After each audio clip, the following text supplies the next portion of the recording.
Welcome to Basic Brewing Radio for Thursday, December 16th, 2010. I'm James Spencer. Here at Basic Brewing Radio, we're all about home brewing.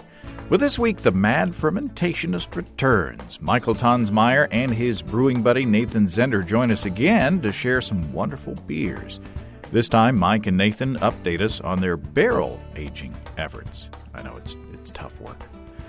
If you're new to home brewing and would like to get into the hobby for the first time, check out our website, basicbrewing.com, where you can find archives of our audio and video podcasts and our DVDs to walk you through basic and more advanced brewing techniques. You can find me on Twitter at Basic Brewing. I'm on Facebook at facebook.com/basicbrewing.james. And our show page on Facebook is at facebook.com/basicbrewing. Thanks again to everybody clicking on the Amazon.com associate link on our basicbrewing.com site. Whenever you think of Amazon, think of us and click on our associate link first. It won't cost you any extra, and you'll be helping us to bring you the show, and we greatly appreciate your support. In fact, I was looking at this past week's items to pick out a couple to feature at the end, as I always do, and wow, thanks. There's a bunch of stuff. Holy smokes. We also have associate links for Brew Your Own Magazine and the American Homebrewers Association on our site, too. And you can find our Basic Brewing iPhone and Android podcast apps on their respective stores. And for you BlackBerry users, we're on the BlackBerry podcast directory now, too. Shoo! On the personal brewing front, I've now brewed 4 batches of beer for the 6th Brew Your Own Magazine Basic Brewing Radio Collaborative Experiment. 1, brew in the bag. 2, batch sparging. And 1, fly sparging. And a partridge in a pear tree. 3 of the brew sessions have water-to-grain ratios that are the same. And 1 of the batch sparging sessions is a bit less. So, some interesting data from that. I hope that you're taking part. We're not asking you to do 4 batches. 2 will do. Just compare brew in a bag or batch sparging or fly sparging or no sparging. Pick 2 of those. Or if you come up with something new that you want to compare, do that. And read Chris Colby's blog on BYO.com if you want more details on what kind of stuff you want to collect, what kind of data you want to collect during that. Just write everything down, basically.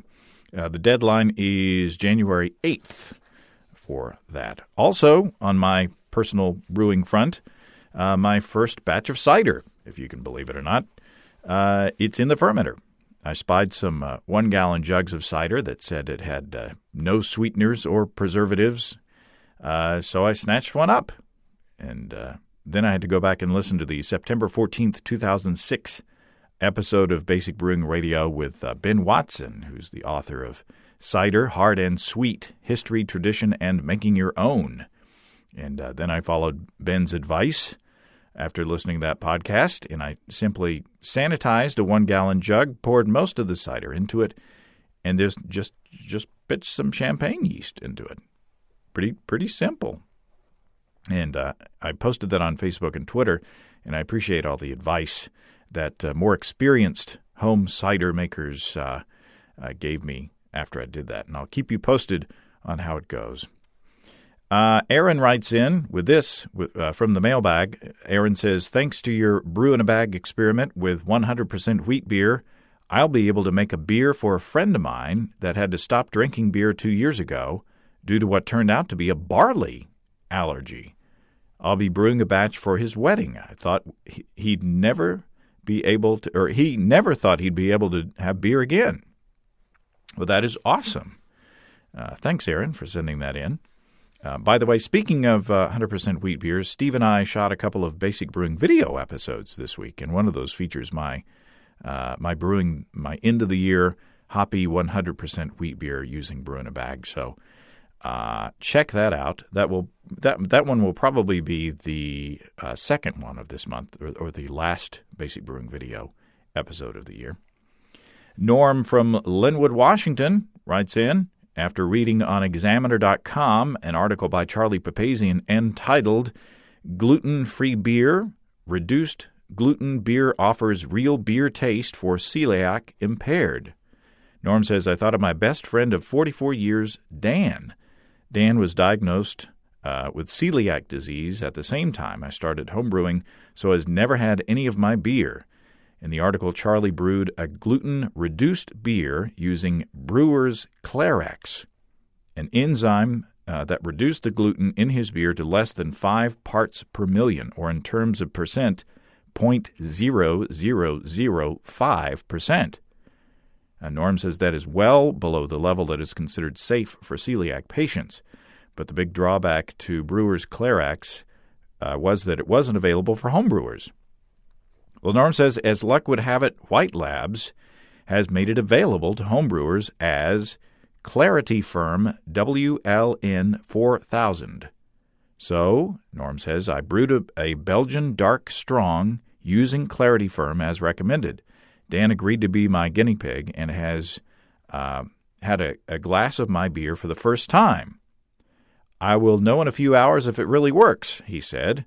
Why? I said, what will happen? If it didn't reduce the gluten enough, I will be spending the rest of my day glued to the bathroom. Well, Norm says, I'm happy to report that Dan suffered no ill effects and wishes to repeat the experiment, in Dan's words, as often as he can. Norm says, I believe that White Labs Clarity Firm is a viable option for brewing a near gluten-free beer for celiac patients. Well, that's awesome. I appreciate the note, Norm. That's great news. I passed that on to Desiree over at High Gravity in Tulsa. She has a celiac disease, and she is gluten intolerant and is working with ingredients to try to brew a gluten-free beer. And I'm looking forward to hearing what she finds out. But in the meantime, if you have celiac disease, you might want to, or know somebody who does, you might want to try that out, that White Labs Clarity Firm. And let us know what happens. Hopefully they won't be glued to the bathroom.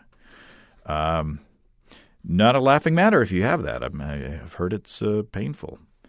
So that's stories of 2 homebrewers helping their friends with homebrew. So it's not all just fun and games. It's, we're helping the human spirit of sharing and, This bit of help comes from our buddy Don Osborne in St. Paul, Minnesota, who you've heard on this show with his dandelion wine a while back. Don says, I heard a podcast from a couple weeks ago in which you read an email from a listener who ends up with more wort from the sparge than expected. That's in batch sparging. Don says he thought it might be because of the extra viscosity. A light bulb went off in my head because I have experienced the same thing. I've never put much thought into why. Maybe the listener is onto something. Don says, I checked my notes and found some examples of this, but it doesn't happen every time. There doesn't seem to be much rhyme or reason, but perhaps it happens more with higher gravity beers. And Don included a chart that shows a range of 0.2 to 0.6 of a gallon of unexpected additional wort collected during the second runnings of his batch sparge batches. And there are 7 batches in this chart, and the average is around 1/3 of a gallon.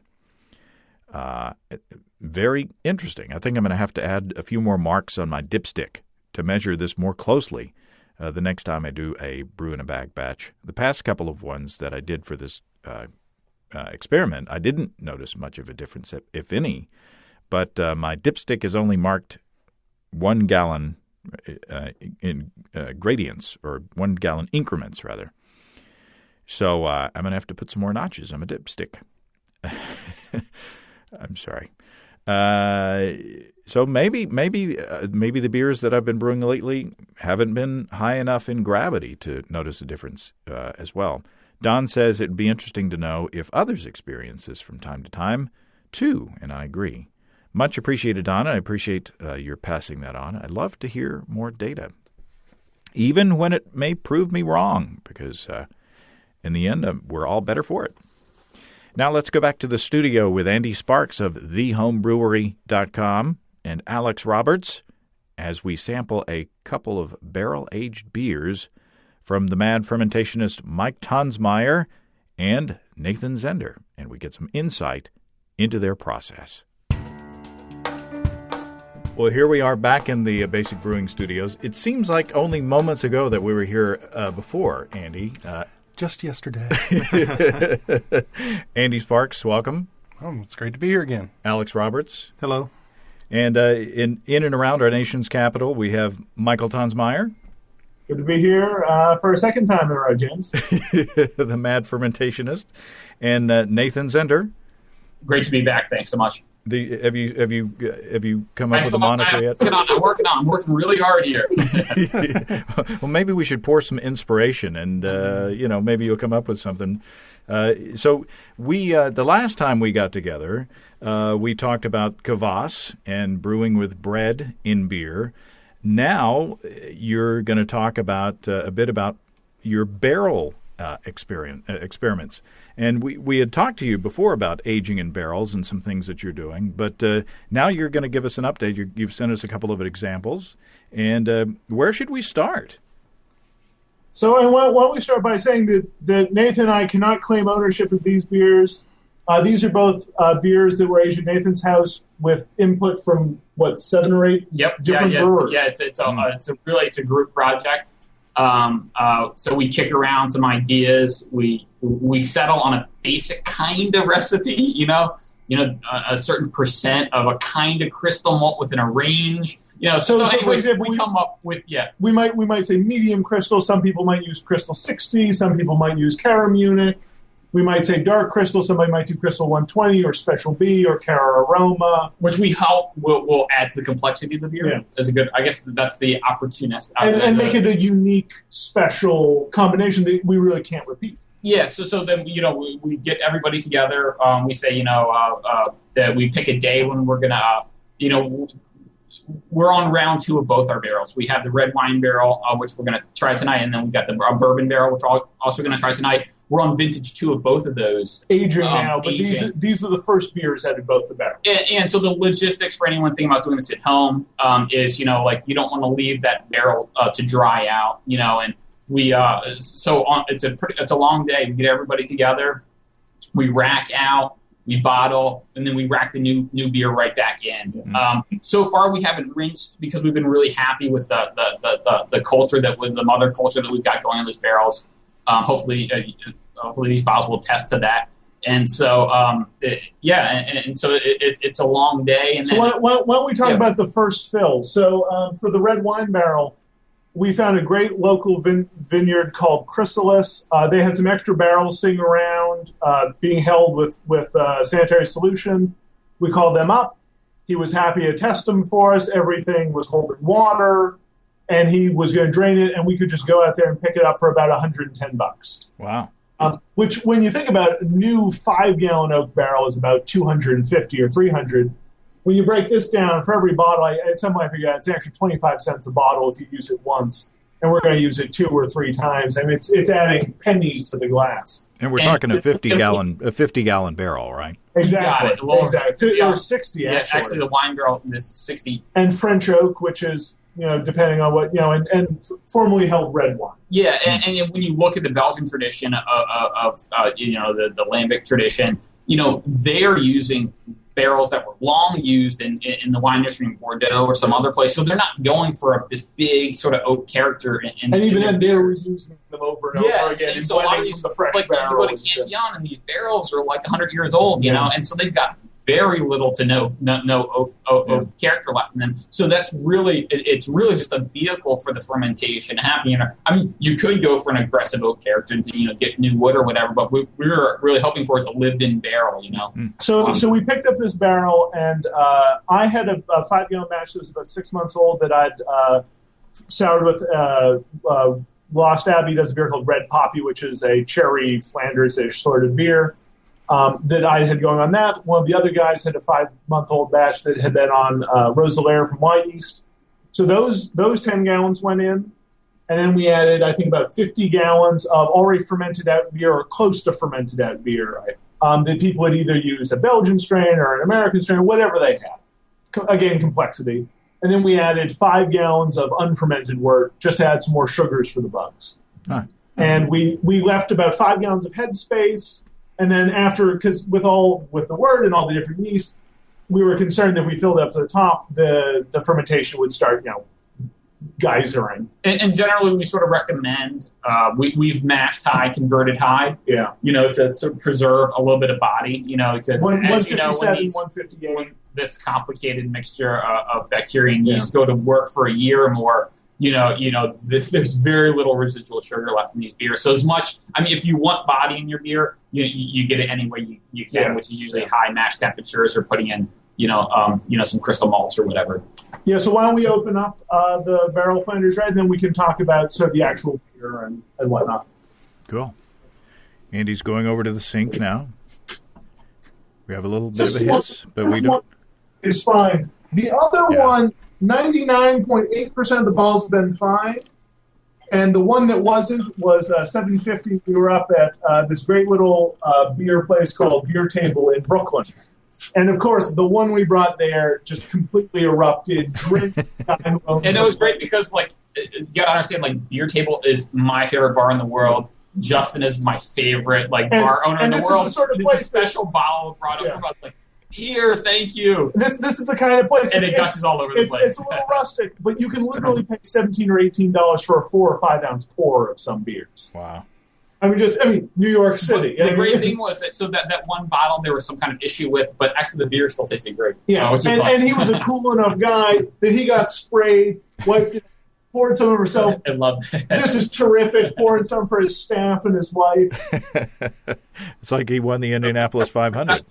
In which you all think to this beer. So this beer, about 2.5 years ago, the initial 10 gallons of starter were done. It's sour, you say? Oh, man. I'm happy. Oh, man. This is your reward for doing the Kavash shows. Oh, man. And then, so 2 years ago, it went to a barrel. A year ago, it was bottled, and it's been sitting in a bottle ever since. Oh, man. Mike experimented with dry hopping some of this beer, which turned out terrific. really, really well. So definitely something I think, anyone doing this at home, it's really something to experiment with. I actually bottle hopped it, which I may have mentioned on your show, 3 or 4 years ago. And it's just a nice way to get a different hop character. I threw some Amarillo, some Simcoe, and some Cascade into some of the bottles. Nice to open those early, get that fresh hop character, let you wait on the other ones. Not that it isn't perfection as it is, but it adds a little something extra. Boy, I wish that I had a cold bottle of La Folie, because this is very similar to La Folie in my opinion. It's woody, but it's way sour, but in a pleasant way. I think it's. And it's dry, but it's not thin. I think this finished about 1,008 or something. So it's dry, but it's not, zero. There's still just a little tiny bit of sweetness or a little hint of body. No, it's not thin at all. Overly thin. It's not the fullest body beer in the world, but it's satisfying to me. Yeah. What do you think, Alex? Yeah, I think it's delicious. You guys you rock, man. It's got kind of that little that bready thing going on, kind of that cherry pie kind of thing. Yeah, I was going to say cherries for sure, kind of mid palate. And I took 5 gallons of this and put it onto sour cherries, just 2 pounds in about 4 gallons, and that was more than enough to really bring up that cherry character. Oh wow! Now, truthfully, the oak and the wood, I kind of have to look for. It's not overbearing at all, and if I didn't know it was there, I don't know if I would actually find it. And particularly, I get almost no wine character from this, and maybe it's integrated with that cherries and the whatever. But I don't know. I actually do get this sort of red berry character that could go into that idea of into the wine world. Really, it doesn't have that huge oak character that so many red wines have these days. But the sourness is not. It's got a nice tart, clean sourness, but it's not vinegary, which sometimes these style beers tend to get that acetobacter kind of thing going on. And I hate that. Yeah. And that was one of the things with this. People have a lot of different opinions on whether you should top off the barrel after 6 months replace the angel share. We did not. This was just, we lost maybe 5 gallons, I think, over a year. Nathan's basement gets up to probably 75 or 80 during the summer. And it was just at ambient basement temperature, no top off. We pulled a sample every couple of months. Through a thief. A lot of people, will put, you guys probably heard about that Vinny nail, where Vinny Shalurzo, it's this stainless steel nail. And I'm freaked out about that because I have a cat. I've had this nightmare where the cat gets in the basement and claws out the nail. And there's something out sour beer on my basement floor. So I'm not quite ready to go there yet. But, so you would never disturb the pellicle, obviously, doing it that way. But, I think that this strategy worked well. Yeah. I mean, I couldn't be happier with this beer, Yeah, I would buy this beer. And like I say, I think if you had given me this and told me that it was La Folie, I wouldn't have argued with you. It's got kind of a sauerkrauty aroma, but it's it's like Andy said, it's kind of a clean sourness, but there's enough body that it's a satisfying beer, and I think I do get a bit of wood kind of in the background, but like you said, it's not overpowering like other oaked beers that I've had. Unfortunately, a lot of oaked beers, in order to get the point across that yes, we used oak, it's like hitting you in the head with a table leg or something. But this is very nicely balanced. Unfortunately, I guess it would be very difficult to replicate, right? Because it is a collaboration beer between all these different brewers, and the bugs do what they do, and it's different dregs were put into this too. So it is. It's that sort of idea of terroir, I guess, to the degree it's going to be what it's going to be. You sort of husband it along the way. You take good care of it best you can. Make sure the airlock stays topped off. That's one of the most important things. Yeah. And I think it's even maybe a misnomer. We sometimes call this beer a Flanders Red. When people think Flanders Red, they think of a beer that does have body, because traditionally it was a beer that was blended back, and often young has some sweet beer, or it has saccharine attitude or something like that. So we call this sometimes Flanders Red just because maybe it's an easy way of categorizing it, but really it's just this red, American sour beer. It's probably closer to something like Jolly Pumpkins La Roja or La Folie. That is not blended, that is a lot drier than a Duchess or a Monk's Cafe or a Vichonard or whatever that one is. Now, in your opinion, if you're going to work with a barrel, is it either preferable or easier to go ahead and make a sour or funky beer rather than to try to make a clean barrel-aged beer and accidentally have a funky beer that's kind of out of control? Did you already open the bottle of our bourbon barrel we haven't? No, we haven't. Can we talk about this? We may have talked about this. We may have referenced this when we were on last year. So after riding high on the success of this beer being 3 or 4 months in the barrel, we said we're going to get a bourbon barrel. A friend of ours had one from A. Smith Bowman, who is, I think, the only bourbon distillery outside of Kentucky. They make a fine.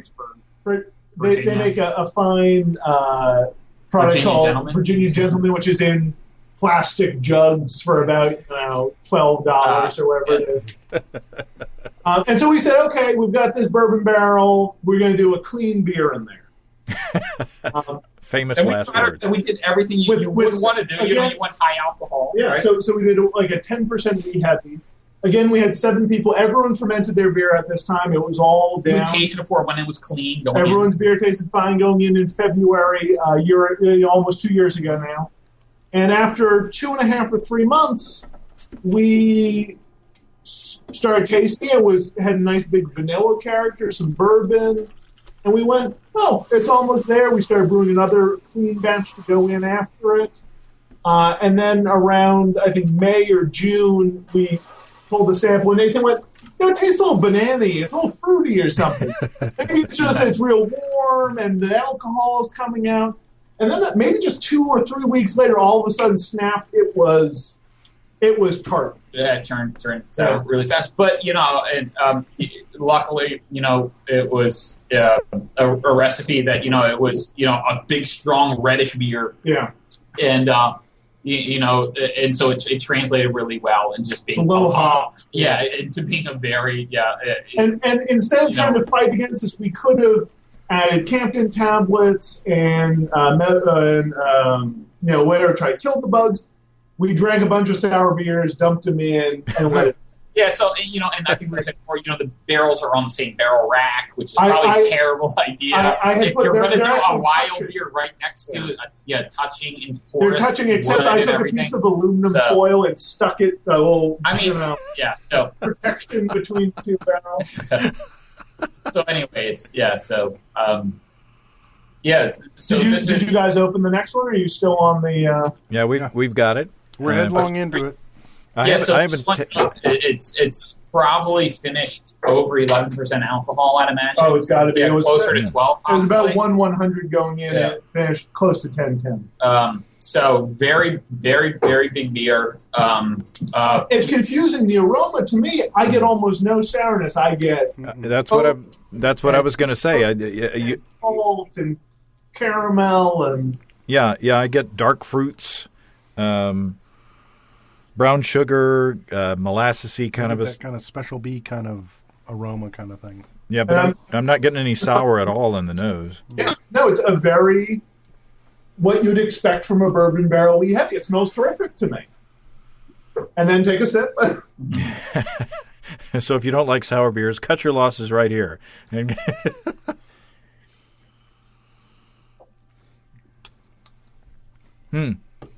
That's interesting. To me, it's sort of like the smoked kvass we drank on that previous episode, in that it's a sourness in a context that you don't normally experience it. Mm-hmm. Yeah, that was. I mean, I'm sure that was only my first sip, but my first reaction was kind of a disconnect because it smelled so kind of fruity and rich, and then you taste it and it's kind of like, what?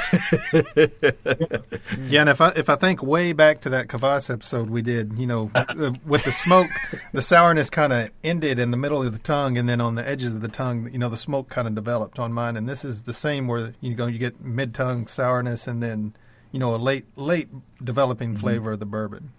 I agree. It finishes, and that aftertaste is exactly what you get from a bourbon barrel. We heavy, rich and roasty and barrely. Yeah, I love this beer. It's a great sipper. I get some coconut from the barrel, some vanilla, and really sort of complex without being. Some bourbon barrel beers just taste like somebody dumped some bourbon in there. Mm-hmm. And this has, to me, more complexity and less booze. I think actually some people just do that. Now, I think some pro brewers hopefully don't get caught by the TV.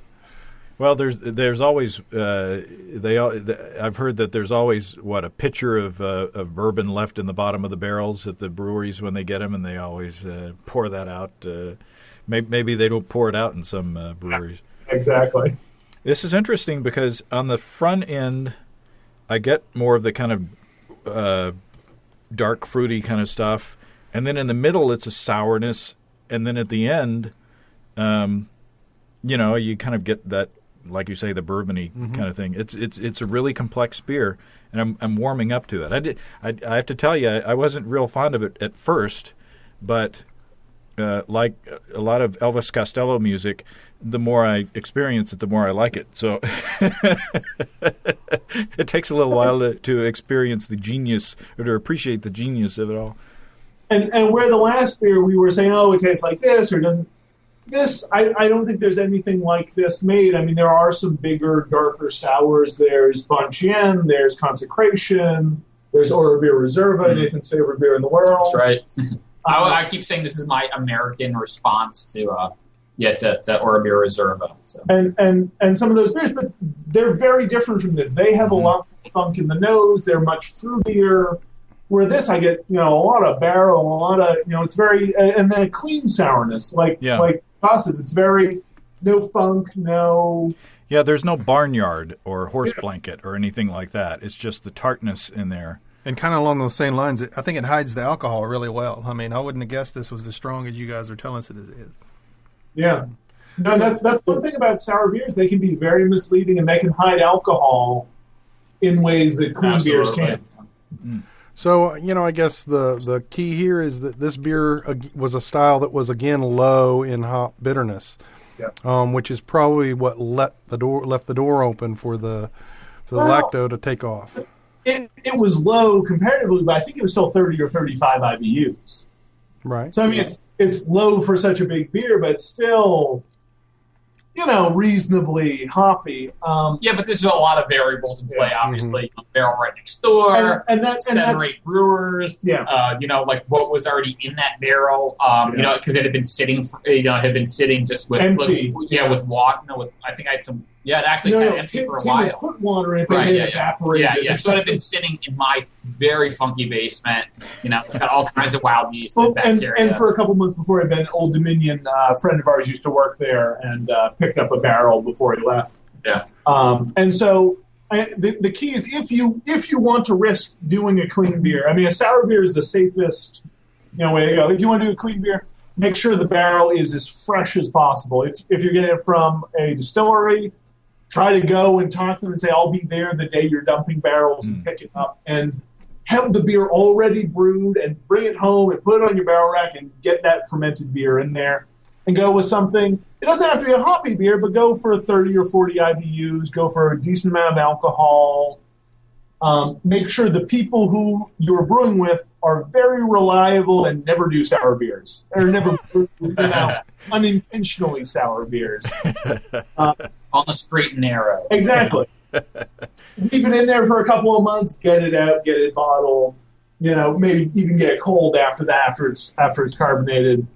And then maybe after one beer, then bring your barrel sour after you get that initial big character out of the barrel. This barrel we now have a 8.5% stout porterish sort of beer in there that's just about ready to bottle. Yeah, we're able to sample that. In the last couple months? It's in great condition. So we're hoping early January that one will be ready.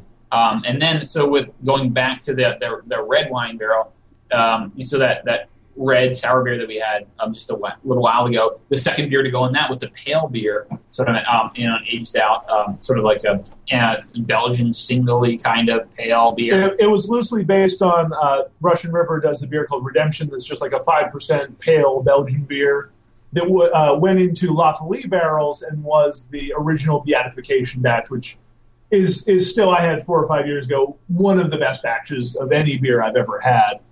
And I talked these guys into going, I got a recipe from Vinny. I said, okay, let's just, we have a barrel that had a Flanders Red in it that kind of tastes like La Folie. Let's put this beer in there and see what happens. And so we're well over a year on that beer, and it's just not where we want it to be. It's a little sulfur-free, but it tastes good. But it sort of has like the acidity of like a slightly acidic white wine. So, some of these beers, you never know. I mean, we're just going to sit on it, and maybe 6 months out, it'll take on some of the sourness that we'd like. Who's to say that we couldn't add, some more fermentables in there? Some malt extract or some sugar or some honey or some honey. You never really know. I mean, so that's something that we'll just sit on. It'll be a sensory thing. We'll keep trying it every month or two, and perhaps it gets to where we would like it to be. And perhaps it's its own thing. Yeah, and I mean, we brewed with Terry up at Bullfrog Brewing, and he had this great story. He did this beer called, was it Bee Sting was the sour one, or Beekeeper? Beekeeper was the sour one. He had this honey saison called Bee Sting. He threw it into some barrels. After a year, it wasn't great. After 2 years, it wasn't great. He was just about ready to dump it. He pulled one last sample of it, and it was terrific. He bottled it and won a gold at GABF, and it's one of the best batches, in his opinion, he's ever done. And that's how sour beers can be. You can just, they can change. They can not listen to what you want. Now, is a wood barrel the optimum environment for these souring agents? I mean, because you get a certain amount of oxygen transfer through the wood, don't you? I mean, if you look at the tradition, I think the tradition speaks for itself. Where are those really life-changing, sour beers? They always come from wood. Like the greatest sour beers from Belgium come out of wood. The greatest sour beers from America come out of wood. So there must be some magic in there. I mean, someone has figured it out. So and whether you want to say it can't be done in stainless steel, and we've both made great beers in carboys with some oak chips. But there's something about these beers that you get. I've done many beers that I've charred oak and soaked them in bourbon for a year, and I've never gotten this sort of wood character with the complexities that I get from the actual barrel. Huh. And it was a $50 barrel from some third-rate, bourbon distillery. I mean, I can only imagine if we'd gotten, a Pappy Van Winkle barrel or, a Maker's Mark Reserve barrel or whatever, that, how much better it might have been. Or maybe how overpowering it would have been, and maybe having one of these barrels that is only aged for, a year or two is better than having something that's had, bourbon in it for 25 years. Well, that's the thing, is that sometimes you stumble upon the thing that makes it work when you think it's not the best. Yeah. And speaking of barrels, both me and Mike have sort of recently become a little enamored with this idea of apple brandy barrels. We've had a couple of really interesting beers. I've, really had my eye on the emerging Quebecois brewing scene. And there's a bunch of these very interesting small brewers up there. And one of the greatest beers I've had in the last year was by a small brewery in Shawinigan, which is just about, in between Montreal and Quebec. And it's called Le Trou Diable, which is the Devil's Hole. And the brewer there, Andre Trudel, does this 10% wonderfully funky triple that he puts it into this local apple brandy barrel. And it's called La Batuse Brazen Special. And it just is mind-blowing. It blows off the back of it blows your skull, paints the ceiling with your skull. So and one of the great things about that beer, like this, the barrel character isn't overdone. It's not hitting you over the head like you were saying. And we recently also had the Golden Delicious from Captain Lawrence.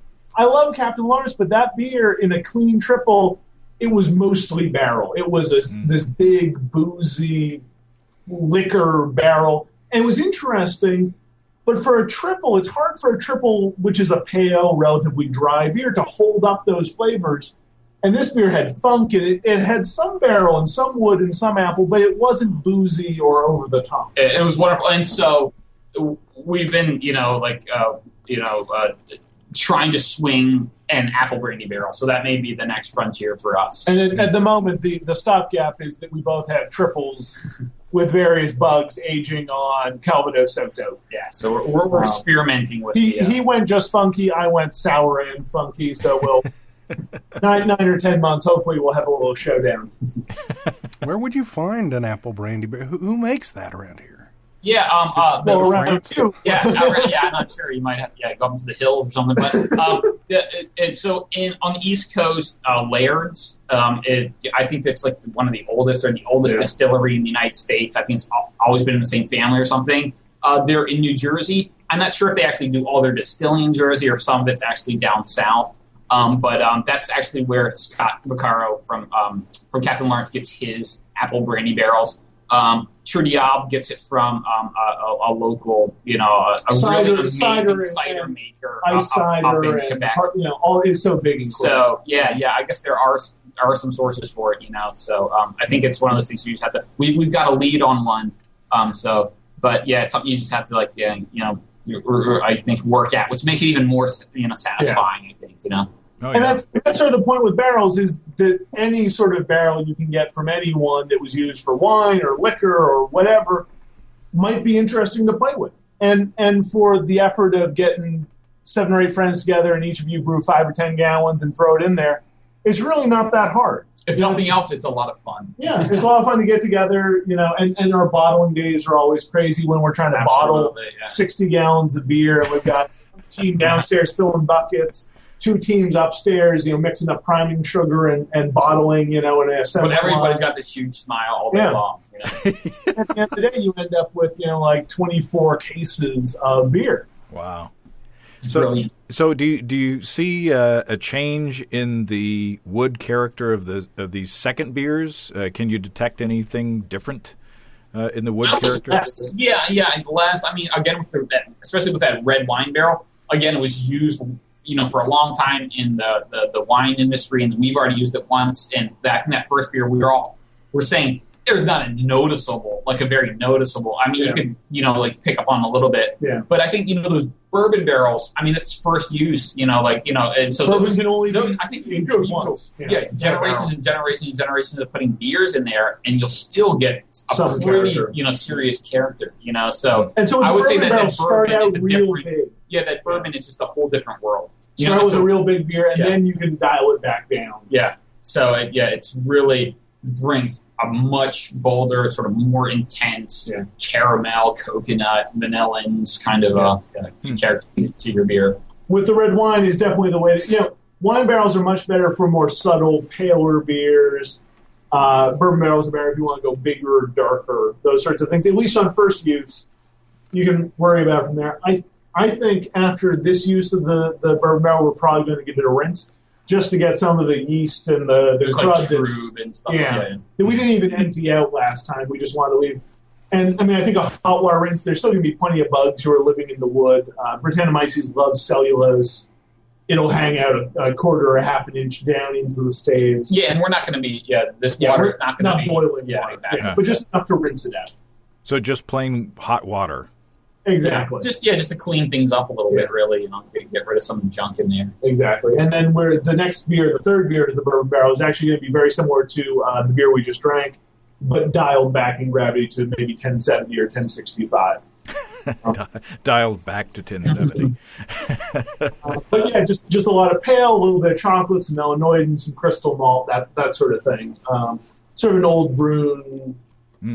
We'll see how it turns out, kind of thing. And I took 5 gallons of this beer that we're drinking now, and I put it on 5 pounds of Was it more than that? no, it was like Was it 5, maybe 6, 7 pounds of sour cherries that I picked over the summer, and I let that sit on that for a year. I just bottled that up last week. Those flavors have played really well together. Wow. And that's one of the big tips on sour beer in general and barrels like this. Get a bunch of them going. If you just have one sour beer or one barrel going, you're going to be staring at it. You're going to be going down and checking on it. If you get a bunch going, you do one, and then you can forget about it because, hey, there's that other beer that I just bottled, and there's that one that's going to be ready in 2 months. And, hey, I haven't had a sample of that one that I brewed 6 months ago. And it allows you to sort of have this pipeline of beers coming through so you can not worry too much like the pale beer we have in the red wine barrel. Okay, it's been there for 15 months now. Even if it needs another 8 or 9 months, we can wait. Some of these beers, take 2-3 years to get, to get to that sort of sensory kind of experience that you want, and so I think we tried to nail this home last time when we were talking about sour beer. Just patience, just stick with it, and hopefully you get there. Wow. And if you don't, it's just it's just a couple $100 between 4 or 5 or 8 people or however many it was. It's not the end of the world. It's the price of 2 nice sour beers from the store, and you're trying to get 2 cases. And this may be a, you want to stay friends with the guy who's got your share of the beer in the barrel in his basement. So that. Well, that's the thing too. The guy Eric, who was originally going to host the barrel, about 3 months after we filled it, decided to move to California. Ah. And so we were real lucky that we didn't have to try to move a 60-gallon, because full a barrel is, I think, about 800 pounds. Yeah. Wow. Yeah. And so you can rack it out and put it into kegs and then move the barrel and then refill it or whatever. And my bird, Rachel, she just started the law school, so we're not going anywhere anytime soon. So. So if you don't put the barrel in your basement, make sure your flooring is secure and up to code. And that's something we've even heard. We've talked to professional brewers who go, I wish I could have barrels, but the landlord, whoever says you can't have, 8 barrels stacked up right there on the floor. Yeah. Wow. So exactly, but I think both of ours are on cement basement floors, so something like that, and somewhere where you aren't going to want to move it forever. For a year or two. Well, guys, this has been fun again. Yeah, no doubt. Excellent advice. And we need to pack up a care package for you guys. Unfortunately, I don't think our beers that we would send you would be nearly as adventurous as these. Or maybe that's a challenge for the future. Well, we got some good beers heading your way. So We've got really enough crazy that. beers between us. Yeah. Some regular, some pale ales or whatever. Oh, please. I go down there and I go, do I want that wine grape one or do I want that sour smoke one? Where's the Pilsner? You need a Miller Lite every now and then just to get a benchmark. Well, all right, Nathan and Mike and Andy and Alex, thanks, guys. Thank you. It's great. Thank you so much. Well, thanks again to everybody involved. You can find links to the blogs of Michael and Nathan in the description of last week's show on basicbrewingradio.com. We haven't packed up a care package for Mike and Nathan yet, but I promise that we will. Andy wants to send some of his delicious Saison that he's been making. Brett Saison and otherwise, I'm sure. And I've got some beers as well, and want to send them a couple of logbooks as well so that they can start logging those wacky beers in 2007. I'm taking next week off. 2007? Did I say 2007? 2011. Hoy. I'm taking next week off, thank goodness. While I still have some sanity left. But there are episodes of the video podcast in the can, as I mentioned earlier in the show, so watch out for those. Steve and I will be back for one more audio episode as well before the year's end, and then it's on with 2007 or 11, depending on where you are in the archives, or if you're traveling around with Doctor Who. If you have brewing questions, show suggestions, or just want to say howdy, write to james@basicbrewing.com. I think, a Dalek would make an excellent fermenter. Or just fill out the contact form on basicbrewing.com, and please don't tell us where you're from. That's not right. Please don't forget to tell us where you're from. Our new DVD is here, Extract Brewing and Partial Mashing, and our 2011 Brewers Logbooks are here as well. Check out our online store for those, and you can also check out our other DVDs, Stepping into All Grain, Low-Tech Lagering and Decoction Mashing, and Introduction to Wine Kits as well. We've got combo deals to save you a few bucks if you want to buy them from us, or you can see a listing of the fine folks across the country who sell our DVDs on basicbrewing.com. And if there isn't a vendor in your area, you can order them online in our online shop at basicbrewingshop.com. Thanks very much to everybody who's continued to click on our Amazon.com link. We appreciate the support. Our featured products this week that were purchased through the link, and it was very difficult to pick these out because there's so much stuff this past week. Holy smokes. Seized, a sea captain's adventures battling scoundrels and pirates while recovering stolen ships in the world's most troubled waters. And Canon EOS Rebel T2i 18-megapixel CMOS APS-C digital SLR camera with 3.0-inch LCD and EFS 18 to 15 millimeter f3.5 to 5.6 IS lens. I've got one of those. I love it. In fact, if you watch our new DVD, it's in widescreen, by the way, and we shot part of the video, part of the DVD with that camera. Who knew? A wonderful thing. Thanks again, everybody. Remember, I can't tell who bought what, so no worries there. Just click on the Amazon.com logo on our site the next time you feel like Amazon shopping. We appreciate your support so much. You can also join the American Homebrewers Association and subscribe to Brew Your Own magazine on our site, too, through those links as well. That's all. Until next time. Until a couple weeks from now, thanks for listening, everybody. I hope everybody has a wonderful Christmas, and we'll talk to you before the end of the year. But I hope you're having a great holiday season, visiting with your family and your loved ones. I'm James Spencer. Production help for Basic Brewing Radio and our website is provided by our buddy Kelly Dodson. Basic Brewing Radio is a production of Active Voicing. We'll talk to you next time. So long, everybody.